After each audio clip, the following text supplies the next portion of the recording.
तो इस भक्ति को समझाने के लिए भगवान जो है अपने भक्तों को ही माध्यम बनाते हैं। तो जब भगवान वृंदावन में थे तो वृंदावन में सारे के सारे, क्योंकि सभी जीव वृंदावन में भगवान कृष्ण के प्रति आकर्षित रहते हैं। गाय हैं, बछड़े हैं, गोप ग्वाले, नंद महाराज, यशोदा मैया, वन सारे, लताएं, सब कुछ भगवान के ही सेवा में लगे रहते हैं, सब सारे के सारे। तो जब इस तरह से भगवान जो लीलाएं करते हैं तो ये सारे भक्त भगवान से अपने अपने स्वरूपों में स्थित होकर भगवान की सेवा में लगे रहते हैं। तो ये है भक्ति का मार्ग। और जब भक्ति में जब ऐसे लगे रहते हैं तो कुछ जो है दार्शनिक या जो ज्ञानी होते हैं, योगी होते हैं, वो जो है भगवान का जो ज्ञान है, परम जो पर तत्व है, ब्रह्म ज्ञान है, उसको समझ के वो जो है आगे बढ़ना चाहते हैं। आध्यात्मिक जो भाव था कि इसको उद्धव बार बार समझा रहे थे तो लेकिन नहीं समझ में आ रहा था। ये है भक्ति और ब्रह्म ज्ञान का अंतर।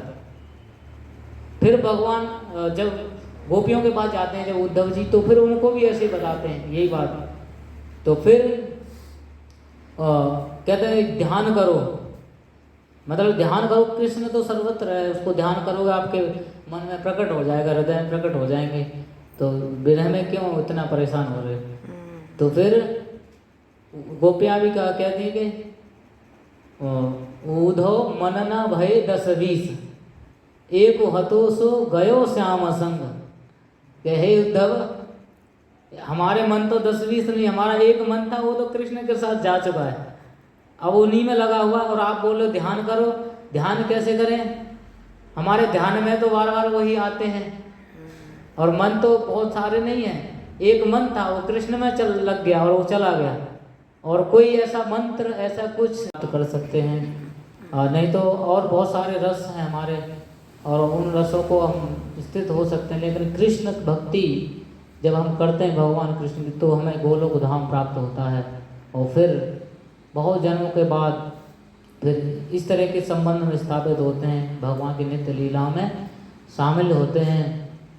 और भगवान की लीलाएं अनंत कोटि ब्रह्मांड में, ऐसा नहीं कि अभी समाप्त हो गई। कुछ यहाँ पर भगवान की लीला अप्रकट हैं, लेकिन अप्रकट में भी वो जो है कंटिन्यू निरंतर चल रही हैं, निरंतर चल रही हैं। जैसे अभी भगवान प्रकट लीला समाप्त करके दूसरे ब्रह्मांड में जाते हैं, तो अप्रकट अवस्था में भगवान की वही लीलाएं चलती रहती हैं। लेकिन जो भगवान के जो भक्त होते हैं और उस भक्ति की सिद्ध अवस्था में पहुंच जाते हैं, तो अपने हृदय में या अपने अंतःकरण में उनका दर्शन भी करते हैं।